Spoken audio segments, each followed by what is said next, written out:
کرتے ہوتے ہیں جناب ہمارے ساتھ جناب کرامت اللہ غوری صاحب کا بہت شکریہ کہ آپ تشریف لاتے ہیں. وہ بعض اوقات تعلیم بھی انسان کو شعور نہیں دے پاتی. وہ میرا خیال ہے سر نے ہی یہ شعر پڑھا تھا کہ سبھی تھے اعلیٰ نسب خوش لباس بھی تھے سب لوگ کھلی زبان تو لوگوں کا خاندان چلا کھلا. اس میں یہ کہ تعلیم پیشہ آپ کو آرگنائز ضرور کرتا ہے. یعنی ایوری منڈے سر یہاں پہ مجھے منتیں نہیں کرنی پڑی. بڑی شخصیت ہے جناب کرامت اللہ غوری صاحب یہاں تشریف لاتے ہیں, ان کا بہت شکریہ. سر سب سے پہلے تو شکریہ for your time and course ہم چاہتے ہیں کہ آپ ہمیں رات پاکستان کی صورتحال آپ نے دیکھی ہوگی کہ قوانین میں ترمیم کے لیے گورنمنٹ کے پاس 214 نشستیں ہیں اور وہ 10 نشستوں سے جو مار کھا رہے ہیں. حالانکہ بلاول بھٹو صاحب نے بھی وکٹری کا نشان دیا تھا. دے ور ویری کانفیڈنٹ کہ اب تو معاملہ ہو جائے گا, بٹ الٹیمیٹلی اور جناب آپ کے مولانا فضل الرحمان صاحب جب تشریف لائے تو سب کو یہ تھا کہ پتہ نہیں کیا ہو جائے گا, but nothing worked. What happen? بوکھلائے ہوئے ہیں عارفہ, اچھا بوکھلائے ہوئے ہیں. یہ جو کٹ پتلیاں مسند اقتدار پر بٹھا دی گئی ہیں, ان کا تو کیا کہنا. اصل میں جو ان کے سرپرست ہیں, جو ان کے ہینڈلرز ہیں, صحیح, وہ بھی گھبرائے ہوئے ہیں. صفوں میں انتشار ہے اور ان کی سمجھ میں نہیں آ رہا کہ اب عمران خان کو روکنے کے لیے انہوں نے ہر ممکنہ کوشش کر لی اور ہر ممکنہ کوشش تاحال جاری ہے. اس کے لیے یہ بالکل وہ جیسے میں نے پچھلے پروگرام میں کہا تھا نا کہ لگتا یوں ہے کہ یہ لوگ نیند کی حالت میں چلنے کی بیماری میں مبتلا ہیں. حواس باختہ ہیں, حواس باختہ ہیں تو نیند کی حالت میں چل رہے ہیں. کبھی یہاں ٹھوکر کھاتے ہیں, کبھی وہاں ٹھوکر کھاتے ہیں.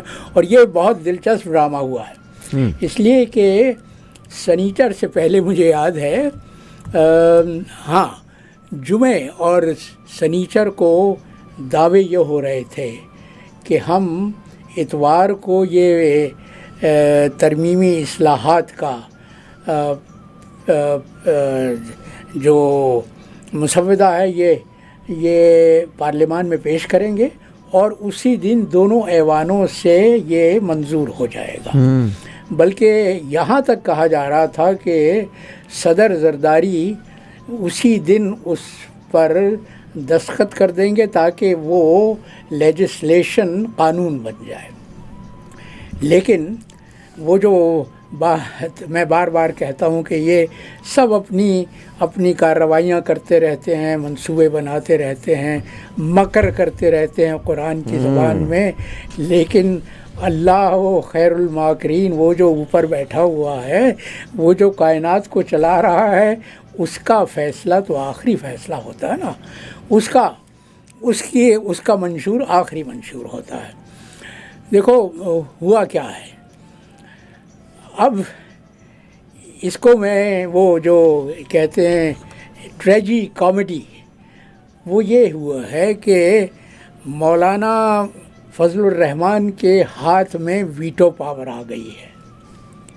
ان کے 8 اراکین ہیں سینٹ میں اور ان کے 4 یا 5 اراکین ہیں, 5 ہیں قومی اسمبلی میں. تو ان کو ملا کر بھی پھر ایک کی کمی پھر بھی رہ جاتی ہے. ایک جگہ پہ 3 کی رہتی ہے, ایک جگہ پہ 1 کی رہتی ہے, ایک جگہ پہ 1 کی رہتی ہے. لیکن مولانا تو وہ بساط سیاست کے منجھے ہوئے کھلاڑی ہیں. انہوں نے جو شرائط لگائی ہیں وہ فی الحال اس ٹولے کے لیے ناقابل قبول ہے, ناقابل عمل ہیں. مولانا یہ کہہ رہے ہیں اور ان کی بہت دیرینہ خواہش ہے. انہوں نے امریکہ کی سفیر سے بھی ایک زمانے میں کھلے الفاظ میں یہ کہا تھا کہ میں بھی تو ہوں, مجھے بھی تو آزما کے دیکھا جائے. وہ اس وقت وزیر اعظم بننا چاہ رہے تھے. اب ان کا مطالبہ یہ ہے کہ ان کو صدر پاکستان بنا دیا جائے. دیکھو نا, پاکستان کی بدنصیبی پر اس سے آپ کا خیال ہے کہ زرداری صاحب چھوڑ دیں گے؟ تو یہی تو مشکل ہے، یہیں پر تو گوٹ پھنس گئی ہے بیوی کہ زرداری وہ اپنے طور پہ گھاگ ہے، اور اس نے یہ مسند صدارت دوبارہ جو حاصل کی ہے وہ بڑے داو پیش سے کی ہے، تو وہ کیسے مولانا کے حق میں دستبردار ہو جائے گا؟ تو معاملہ یہاں پر آ کر اٹک گیا ہے۔ دوسری طرف سپریم کورٹ نے وہ وار کیا ہے جس کو پہلوانی کی زبان میں ماجد صاحب کہا جاتا ہے دھوبی پاٹ۔ انہوں نے 13 رکنی بینچ تھی جس نے فیصلہ دیا تھا کہ تحریک انصاف کو وہ تمام نشستیں دے دی جائیں جو الیکشن کمیشن نے جن کو آزاد امیدوار کہہ کے نہ گھر کا رکھا ہے نہ گھاٹ کا۔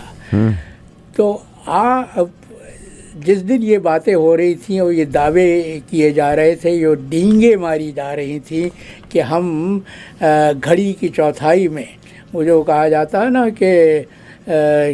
کہ ہاتھ کنگن کو آرسی کا ہے، تو دعوے یہ ہو رہے تھے کہ ہم گھڑی کی چوتھائی میں یہ قوانین منظور کروا لیں گے اور یہ قانون بن جائے گا۔ تو وہ معاملہ ٹھپ ہو گیا۔ سپریم کورٹ کے 8 رکنی 13 رکنی میں سے 8 ججز نے یہ فیصلہ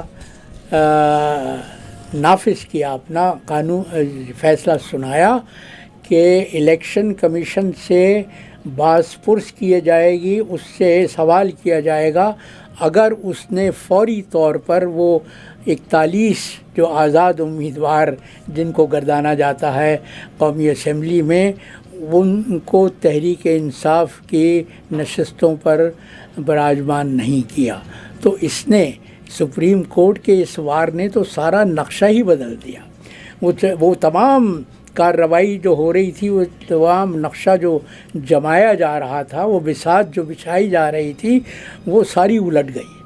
اس لیے کہ تحریک انصاف یہ کہہ چکی ہے، بیرسٹر گوہر علی یہ کہہ چکے ہیں کہ اس ترمیمی آئینی پیکج پر تحریک انصاف ووٹ نہیں دے گی۔ اور تمہیں سپریم کورٹ کا وہ فیصلہ یاد دلاتا چلوں جو عمر عطا بندیال نے دیا تھا کہ جو اراکین پارلیمان اپنی پارٹی کی لیڈرشپ کے فیصلے سے انحراف کرتے ہوئے ووٹ دیں گے، ان کا ووٹ نہ گنا جائے گا، نہ شمار کیا جائے گا، اور وہ اپنی نشستیں بس دستبردار بھی ہو جائیں گے پارٹی کے لیڈر کے فیصلے سے انحراف کرنے کی وجہ سے۔ تو یہ اور مصیبت گلے آ پڑی ہے ان لوگوں کے، تو ان کی تو ساری بساط ہی الٹ گئی ہے، ساری چالیں مات ہو گئی ہیں، اور اب ان کی سمجھ میں نہیں آ رہا کہ کیا کیا جائے۔ بہت شکریہ سر۔ وہی ایج بھی یہ 65۔ ایک چیز میں یہ جو آئینی ترمیم ہے، پاکستان میں سے 1 یونٹ ٹوٹ گیا تھا، صوبوں کے پاس اختیار ہے، ہر صوبے کا اپنا ہے۔ اس میں جو ایک یہ کہا ہے کہ وفاق کے پاس یہ ہوگا کہ وہ ایک جج کو ایک صوبے سے دوسرے صوبے میں لے کے جا سکتے ہیں، تو کیا صوبوں میں اس بات پہ اختلاف رائے نہیں آئے گا کہ حق تلفی نہیں ہوگی؟ یقیناً حق تلفی ہوگی، اور مطلب 1 یونٹ تو نہیں ہے کہ آپ وفاق جہاں سے مرضی لے جائیں، ہر صوبے کی اپنی جوریڈکشن، اور صوبوں کے اختیارات پر ایک طرح سے ڈاکہ ڈالا جا رہا ہے۔ اور آج میں یاد دلاتا چلوں عارفہ تم کو کہ آج ہی پاکستان کے وکلاء کی برادری نے 225 وکلاء نے ایک قرارداد منظور کی ہے جس میں انہوں نے واضح طور پر کہا ہے کہ یہ جو کوششیں ہو رہی ہیں آئین میں ترمیم کرنے کی، ان کو ہم کسی طرح سے قبول نہیں کریں گے۔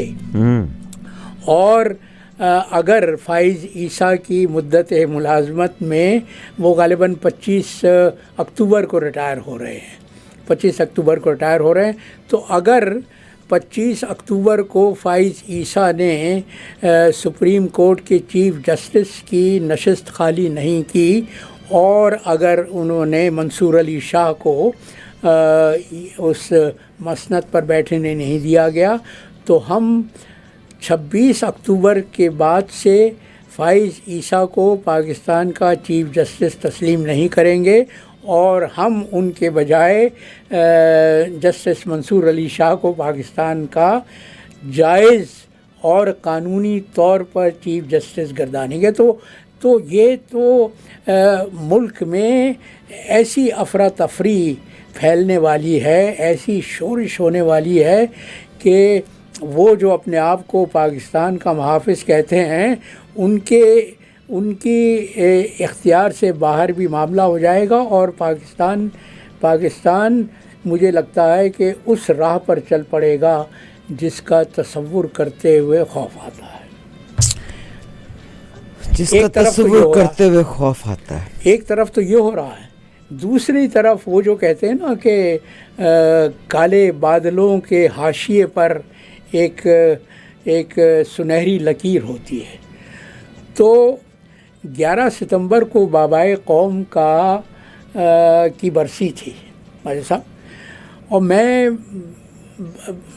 کئی پاکستانی ٹیلی ویژن چینلز کو تلاش کرتا رہا، کھنگالتا رہا یہ دیکھنے کے لیے کہ بابائے قوم کی برسی کو وہ کس طرح سے منا رہے ہیں۔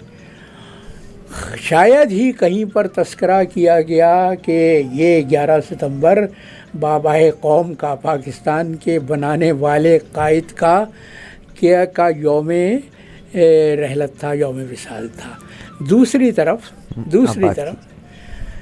بنگلہ دیش میں ایک اکیڈمی ہے نواب سلیم اللہ خاں کے نام پر۔ نواب سلیم اللہ خاں وہ تھے، نواب آف ڈھاکہ کہلاتے تھے، جن کے گھر پر 6 دسمبر 1906 کو مسلم لیگ کا جنم ہوا تھا۔ مسلم لیگ کی تاسیس ان کے گھر پر ہوئی تھی، تو ان کی یاد میں یہ میموریل سوسائٹی ہے۔ اس نے 11 ستمبر کو ڈھاکہ کے پریس کلب میں ایک جلسہ کیا جس میں کم از کم 100 افراد شریک تھے، اور وہاں پر قائد اعظم کو خراج عقیدت پیش کیا گیا، اور یہ کہا گیا کہ ہم بنگلہ دیش کا بابائے قوم بھی قائد اعظم محمد علی جناح کو تسلیم کریں، اس لیے کہ وہ اگر ہمیں انگریز سے آزادی نہ دلواتے تو پھر بنگلہ دیش کی آزادی کیسے ہوتی۔ تو وہاں یہ ادراک ہے، وہاں یہ تصور جنم لے رہا ہے کہ ہم نے پاکستان سے الگ ہو کے غلطی کی، اور وہ اب اس غلطی کا تدارک کرنا چاہتے ہیں، اس غلطی کا مداوع کرنا چاہتے ہیں۔ دوسری طرف اسی دن بنگلہ دیش کے فوجی افسران سے خطاب کرتے ہوئے ڈھاکہ یونیورسٹی کے ایک پروفیسر جو بہت معتبر ہیں، جن کا بہت رتبہ ہے، شاہد الزماں، انہوں نے یہ کہا کہ بنگلہ دیش کی سلامتی اس میں ہے کہ وہ اپنی بقا کے لیے پاکستان سے نیوکلیئر ٹریٹی کر لے۔ تو ایک طرف تو بنگلہ دیش میں یہ کروٹ لی جا رہی ہے، یہ بیداری آپ کو بتائیں کہ پاکستان کا جھنڈا بھی لے کے وہاں کے پھریں، یہ نفرت کا بیج جو بیسیکلی حسینہ صاحبہ نے، ان کی آپ کو پتہ ہے ایک ٹیلی فون کال بھی لیک ہوئی ہے، یو مسٹ نو، ان کی ایک ٹیلی فون کال لیک ہوئی ہے جو کہ امریکہ میں بات کر رہی تھی۔ انہوں نے کہا کہ میں بنگلہ دیش کے قریب اپنے بیٹے سے بات کر رہی تھی، جی میں امریکہ کے قریب، میں بنگلہ دیش کے قریب رہوں گی، اینڈ شی از، حالانکہ ان کے بیٹے نے کہا تھا کہ she will never come back to the politics again, but she will come back, she is real representative of B J P, Narendra Modi صاحب کے وہ بڑے قریب ہیں۔ میں کبھی کبھی میں مسلمان کا بیہیویئر دیکھتی ہوں، مجھے پتہ ہے میری بات شاید لوگوں کو اچھی نہ لگے، but I am not hypocrite, اور اللہ تبارک و تعالیٰ کو بھی اس چیز کا پتہ تھا کہ اللہ تعالیٰ کو پتہ تھا کہ جہاں جہاں انسانوں نے زیادتیاں کرنی ہیں انہی چیزوں کے بارے میں قرآن پاک میں احکامات بھی بہت زیادہ ہیں، بہت زیادہ ان بارے میں اللہ تبارک و تعالیٰ نے فرمایا۔ مسلم لیگ کی ہی بات کر لیں قاعدہ، اب مسلم لیگ کاف ہے، مسلم لیگ نون ہے، اور مسلم لیگ کی پتہ نہیں کون کون سی شاخیں بنا دی۔ ہر آدمی تو اپنا سکول بنا کے بیٹھ جاتا ہے، ہر انسان تو اپنی 1.5 انچ کی الگ مسجد بنا کے بیٹھ جاتا ہے پاکستان میں، مگر بنگلہ دیش کے لوگوں کے دل میں پاکستان سے محبت بہت زیادہ ہے۔ میں سر آپ سے پاکستان کے لحاظ سے آج دوبارہ واپس مڑتی ہوں، یہ جو آئینی ترامیم کے حوالے سے ہے، اور یعنی کل انہوں نے ٹل لگا دیا کہ مولانا صاحب دستخط کر دیں۔ یہ تقریباً میرے پاس اس وقت میرے پاس ابھی بھی یہ ڈاکیومنٹ ہے، اراؤنڈ 45 پیجز کا یہی ایک ڈاکیومنٹ ہے۔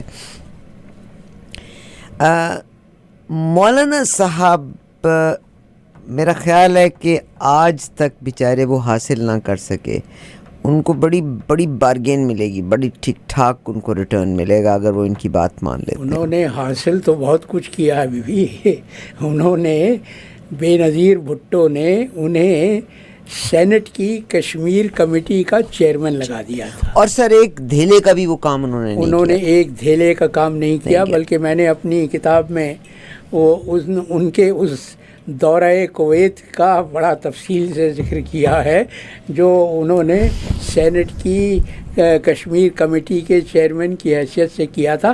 تو مولانا نے تو فائدہ تو بہت اٹھایا ہے، اور اس حد تک اٹھایا ہے کہ ان کا کوئی منصب نہیں تھا ماجد صاحب، لیکن وہ وزراء کالونی میں ایک کوٹھی پر قبضہ کیے ہوئے بیٹھے تھے۔ وہ عمران خان سے جو گلا ہوا تھا وہ اسی وجہ سے ہوا تھا کہ عمران نے برسر اقتدار آنے کے بعد مولانا کو اس بنگلے سے بے دخل کر دیا تھا۔ تو فائدے تو انہوں نے بہت اٹھائے ہیں، لیکن اسی اور شاید یہی وجہ ہے کہ ان کے مطالبات کی نوعیت اور زیادہ بڑھتی جا رہی ہے۔ وہ مجھے چرچل کا قول یاد آتا ہے، ابھی تم بات کر رہی تھیں وہ راجہ بادشاہ صاحب سے دولت کی، تو ونسٹن چرچل کا ایک بڑا معروف قول ہے، اس نے کہا تھا کہ دولت کا مرض یہ ہے کہ the more you have the more you want، 99 کا پھیر the more you want the more are the follies, fallacies, idiosyncrasies and blunders۔ تو دولت تو وہ گرداب ہے جس میں ایک بار کوئی قدم رکھے تو وہ پھر اس دلدل میں پھنستا ہی جاتا ہے۔ بہت شکریہ۔ اور اب آپ کیا کہیں گے؟ عمران خان صاحب نے آج اپنی ریزرویشن کہی ہے کہ یہ جو آئینی ترامیم ہیں ایکچولی انہوں نے کہا ہے کہ یہ مجھے سپرد کرنے کے لیے ہیں ٹو دی آرمی ایکٹ کے تحت۔ ساری کوشش، تمام حربوں، تمام کاوشوں کا لب لباب یہی ہے، مرکز و محور یہی ہے کہ عمران خان پر جو درجنوں مقدمات بنائے گئے تھے سول عدالتوں میں، وہاں تو کہیں سے وہ گوہر مراد حاصل نہیں ہوا۔ اب وہ اس کو فیض حمید کو مچھلی کا کانٹا بنا کر عمران خان کو اصل میں فوجی عدالت میں گھسیٹنا چاہتے ہیں، جہاں وہ اپنی مرضی کا فیصلہ سنا دیں گے، اس لیے کہ ان کو معلوم ہے کہ عمران خان نہ صرف پاکستان کا بلکہ بین الاقوامی شہرت کا حامل ہو چکا ہے، پاکستانیوں کا ہر دل عزیز رہنما ہے، اور ان کو یہ بھی معلوم ہے کہ عمران اگر دوبارہ برسر اقتدار آیا تو پھر ان کا آفتاب اقبال غروب ہو جائے گا۔ 2 باتیں اسٹیج پہ پوچھ سکتی ہوں اگر مجھے اجازت ہو؟ ہاں ضرور۔ پہلی بات تو میں آپ سے یہ پوچھنا چاہتی ہوں کہ عمران خان اڈیالہ جیل میں ہیں، اور یس میں نے اس کے بارے میں پوچھا تھا کہ اتنی بڑی پورا کا پورا، انہوں نے کہا وضاحت مجھے دی، کیونکہ انہوں نے کہا کہ یہ پولیٹیکل قیدی جو ہوتے ہیں اور اتنی بڑا لیڈر پارٹی کا اور پاکستان کی بڑی پارٹی کا، ظاہر ہے اس کو ہم عام قیدیوں میں نہیں رکھ سکتے، تو یہ پورا کا پورا بلاک پورا جس میں 13 کمرے ہیں، جس بلاک میں عمران خان صاحب موجود ہیں۔ مجھے بھٹو صاحب کا دور بھی یاد پڑتا ہے، ہم سٹوڈنٹ تھے اور ہم ایکٹیو سٹوڈنٹ تھے۔ اس کے بعد بے نظیر صاحبہ بھی عدالتوں میں رہیں، زرداری صاحب بھی رہے، نواز شریف صاحب بھی رہے۔ آج تک عدالت کے اندر سے کسی نے بھی انٹرویو نہیں دیا تھا باہر کے جرنلسٹ کو، نمبر 1، نمبر 2 ایون اپنے جرنلسٹ کو بھی نہیں دیا۔ اگر میں مجرم ہوں اور اگر میں مڑ کے پریس سے بات کرنا چاہوں گی تو پولیس والا 2 ڈنڈے مار کے آگے کر دے گا۔ کیا وجہ ہے کہ اسے کہتے ہیں کہ ڈھیل دو پھر کھینچ لو، ڈھیل دو کھینچ لو؟ کیا وجہ ہے کہ Imran Khan on every day basis تمام جرنلسٹ جو اندر جاتے ہیں ان سے بات چیت بھی کر سکتے ہیں، ان کے ذریعے ان کے تمام پیغامات بھی باہر آ رہے ہیں؟ وہ صحافی اس وقت جاتے ہیں جب عمران خان کے لیے وہیں جیل میں عدالت لگائی جاتی ہے، اس وقت صحافیوں کو جانے کی اجازت ہوتی ہے۔ اچھا، تمہارے پہلے سوال کا جواب یہ ہے کہ بیوی وہ جن کا تم تذکرہ کر رہی تھی، بے نظیر اور نواز شریف، وہ اس وقت قیدی تھے جب ٹیکنالوجی کا وہ فروغ نہیں ہوا تھا جو آج ہے۔ تو ایک تو ان آمروں پر یہ جو یزید وقت ہیں ان پر ٹیکنالوجی کی مار ہے، اور دوسرے اس وقت سوشل میڈیا نہیں تھا، اور سوشل میڈیا تم جانتی ہو کہ دنیا بھر میں ہمارے طاقتور حلقوں نے ہر ممکن کوشش کر لی، وہ 20 ارب روپے کے صرفے سے خرچے سے وہ اسرائیل سے فائر وال بھی درآمد کی گئی، لیکن وہ فائر وال سب ناکام ہو گئی ہے۔ وہ سوشل میڈیا کی قوت کو نہ پامال کر سکے، نہ اس جن کو وہ بوتل میں بند کر سکے۔ تو عمران خان کو آخر کو یہ ٹیکنالوجی کی سہولت ہے، اور پھر وہ پارٹی کی تنظیم ہے، ظاہر ہے، اور وہ یہ بار بار سوال کیا جاتا ہے حکومتی حلقوں کی طرف سے، تو بہت زیادہ کیا جاتا ہے کہ کیا وجہ ہے کہ کس طرح سے عمران خان نہ صرف پاکستان کے صحافیوں سے بات کر سکتا ہے بلکہ انگلستان کے اخبارات کو اور رسائل کو اور جریدوں کو انٹرویو دے سکتا ہے۔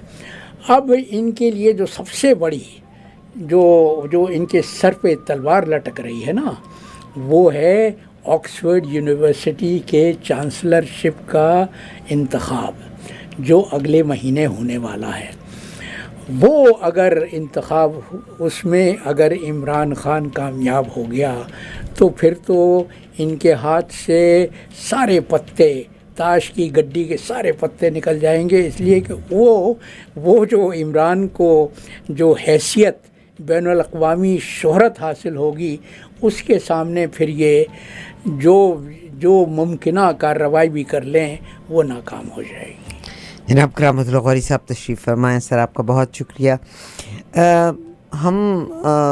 مجھے یاد ہے ہمارے منسٹر آف امیگریشن ہوا کرتے ہوتے تھے جیسن کینی، تو وہ ہمیشہ یہاں آفس میں آیا کرتے تھے۔ تو ایک دن ہم آفس میں بیٹھے ہوئے تھے، تو وہ ہر وزٹ پہ جب بھی آتے تھے ہمارے آفس میں لازمی آ کے بیٹھا کرتے تھے، تسلی کے ساتھ آ کے بیٹھتے تھے۔ تو ایک دن میں کہنے لگے کہ I have a question. Majid بھائی بھی وہاں بیٹھے ہوئے تھے، ماجد بھائی سے ہی زیادہ فرینک تھے وہ۔ ہاں جی، کیا کوسچن ہے؟ کہتا ہے you know what, in gatherings wherever I go, so there are always groups, 2-3 groups. When I go to group 1 and they just come close to me, they say, you know what, don't go to that group, the second group, because they are corrupt people, you know, we don't want you to be associated with them.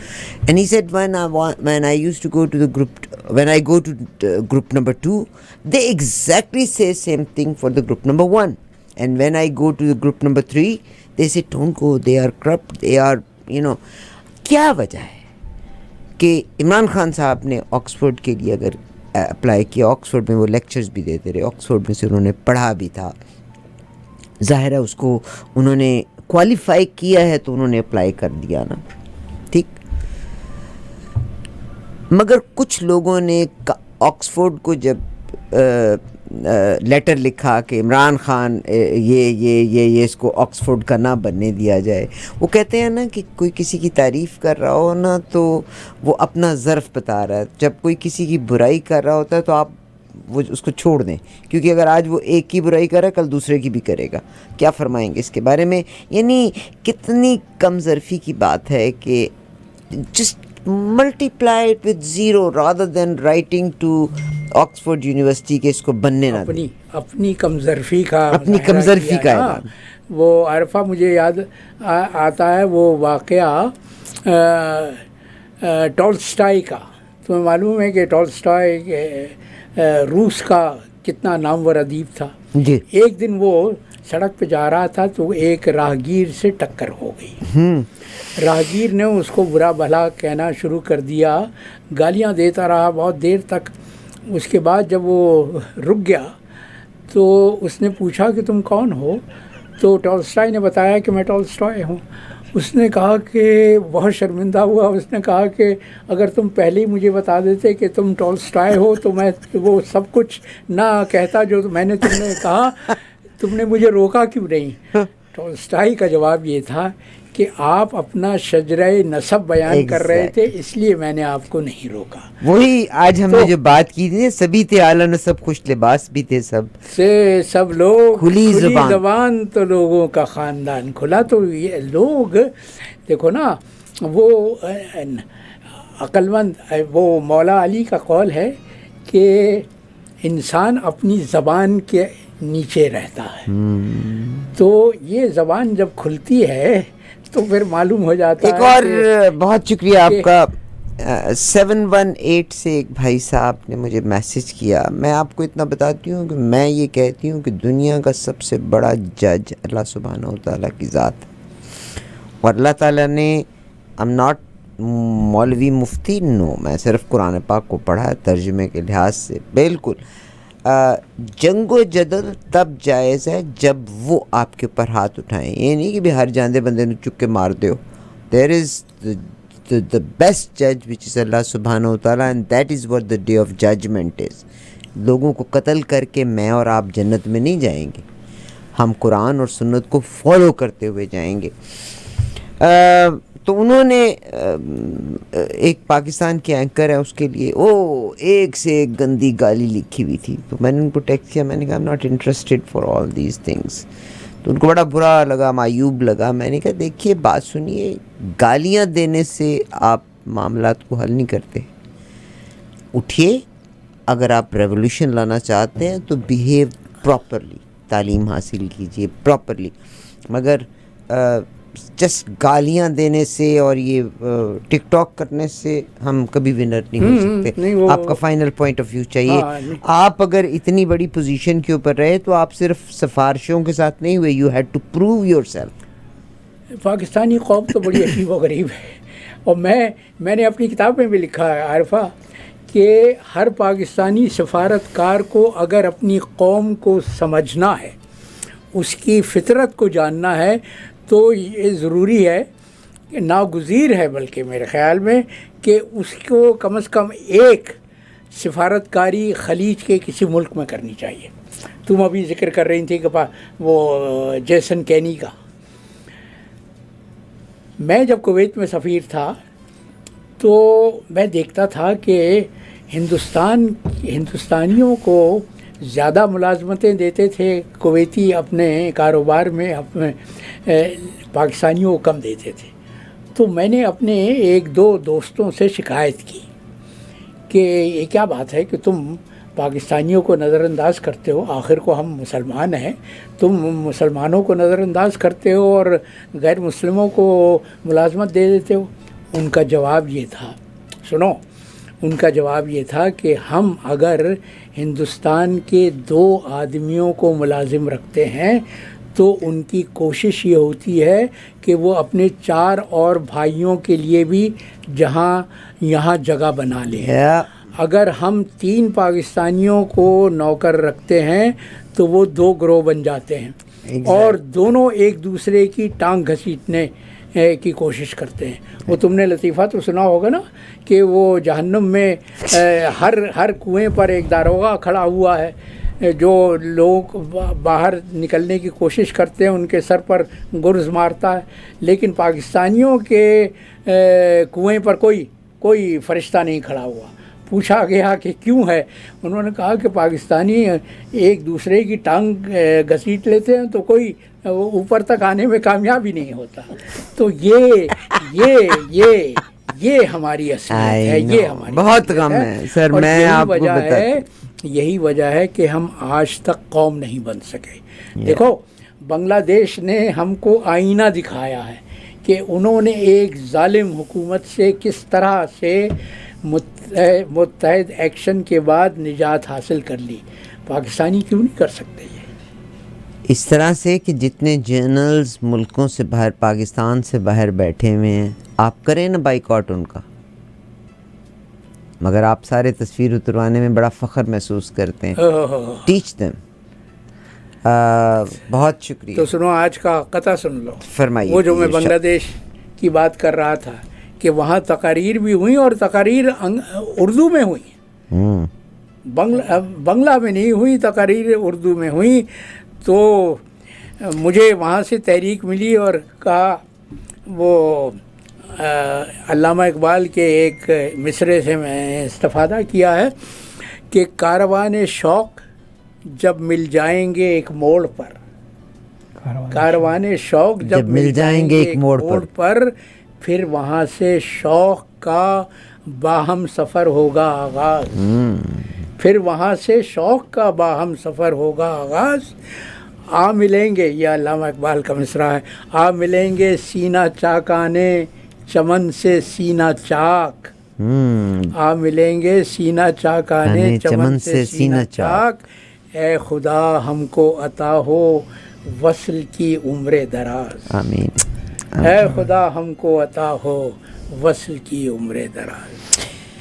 بہت شکریہ جناب کرامت اللہ غوری صاحب سے بات کرائی. بس دل کا تھوڑا ہلکا ہو جاتا ہے آپ سے بات کرنے کے بعد. اور آپ نے تو ان تمام اس وقت جتنی لیڈرشپ ہے ان تمام کے ساتھ کرامت اللہ غوری صاحب آپ نے تو بڑا قریبی طور پہ ڈیل کیا ہے.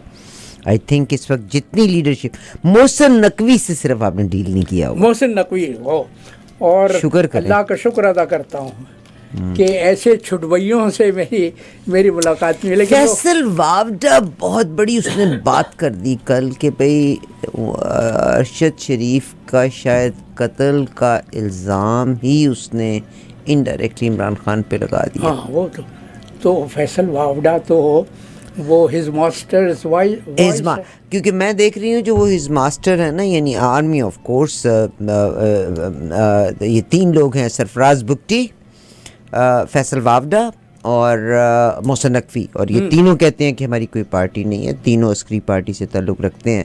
آف کورس آرمی نے ہمیشہ پہلے کیا تھا, اب انہوں نے اپنے 3 نمائندے بھی لگا لیے ہیں جن کو پارلیمنٹیرینز بھی بنا دیا گیا ہے. دے آر آل یہ ہمارے سینیٹرز ہیں, all the 3 are senators now. And Faisal Vawda نے جو یہ بات کہی, میں اکثر لوگ جو ان کے لیے کام کر رہے ہیں ان کو دیکھتی ہوں کہ بات ڈھاکے کی ہو رہی ہے وہ بنگالے پہ لے جاتے ہیں. وہ کوئی ایسی چیز سو کرنا چاہتے ہیں ٹو ڈیفیم سم باڈی. بر اللہ تعالیٰ ہمیں مناسب کردار کشی ان کا مذہب ہے. بہت شکریہ. پروگرام میں اسی طرح شامل رہیے گا. چند